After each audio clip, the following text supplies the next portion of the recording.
Welcome back to another edition of the Duke Scoop on Talking Ball. It's Jack here, and today I'm going to be discussing some keys to look for as the 2016-17 season really, gets underway here. As of the recording this video, we're 5 games into the season. Duke's 4-1 with the loss, obviously, in the Champions Classic game against Kansas. Now, the first key, obviously, is the big one, which is when will the freshmen come back? When will Harry Giles and Jason Tatum and Marquise Bolden come back?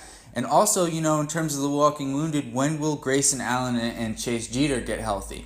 Because 5 games through the season, you've got 5 guys averaging double-figure points, but you also have 5 guys playing 30 or more minutes a game. And, next closest is Chase Jeter at 16 minutes. And so, yes, part of that is because Jeter's been banged up as well the past couple games, driving down the number of minutes he's been able to play. But still, this is a 5-6 man rotation, if that, as of right now, especially without those guys. So when will they get healthy? You'd think with Marquise Bolden and Jason Tatum, they'd be back before Giles. Obviously, Giles' injury is a little more serious, but still, anytime, especially with Michigan State coming up in about a week in the Big Ten ACC Challenge, it'd be nice to have some of those bigger bodies back. Now, the defense looks much improved, especially over last season, where they really struggled to stop anybody. Their guards have been outstanding this year. I think both Luke Kennard and Grayson Allen have improved a lot on the defensive end, at least in the early showings. Luke Kennard especially was always a smart defensive player, but I think his body has just allowed him to be in better positions. He's clearly improved his conditioning and his strength as well, and his quickness a little bit. And so, therefore, I think it's helped him on the defensive end. That's where I've noticed it the most. Now, their guards, since they've been playing a lot of 4-guard and 1 big with these injuries, they're able to switch a lot on the perimeter, which is been crucial for them because they've been stellar against three-pointers. Now, they've always been a team that defends the 3 well and limits the amount of threes that the opposition takes, but this season so far they've been outstanding against Kansas. They really limited them. Rhode Island, Penn State, all the same thing there, similar theme. Now, where they are having a little bit of difficulty is their 2-point defense, and that's because you only have one guy down low, and that's Emil Jefferson. And while he is a great rebounder and a decent shot blocker, he's not a real, true rim protector. And so, therefore, when they can get past the guards, it is a little bit of an easier walk to the basket than, let's say, if Marquise Bolden and Harry Giles were in, or if just one of them were in with Emil, it'd be a much different situation. Obviously, they're playing a lot of 4 guards, as I said, and so, therefore, the defensive interior hasn't been necessarily as strong.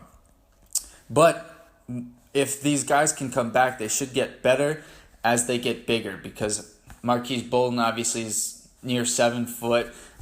Harry Giles is about 6'11", Jason Tatum's about 6'8", and so those are some big bodies to add. And their guards are already, 6'5", 6'5", 6'6", and so they're already big guards. And so to add to that a large front court would make this a very physically imposing team. Now, next question is, can Luke Kennard and Frank Jackson maintain their stellar play when some of these guys come back?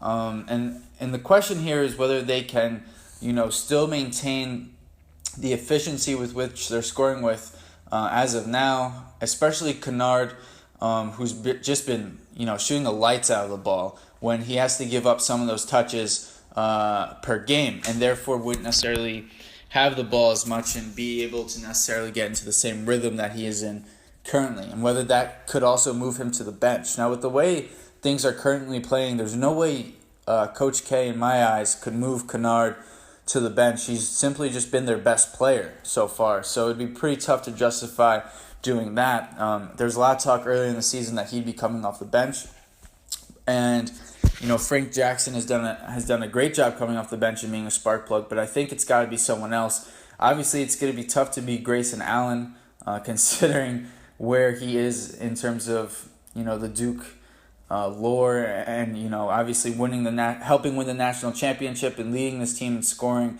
last season. So you'd have to think it'd be the senior Matt Jones who'd have to take the sacrifice there and potentially move to the bench, and come off and still, play a significant role, but just maybe not as much as he's playing now. Although I do think that minutes will be pretty even among them.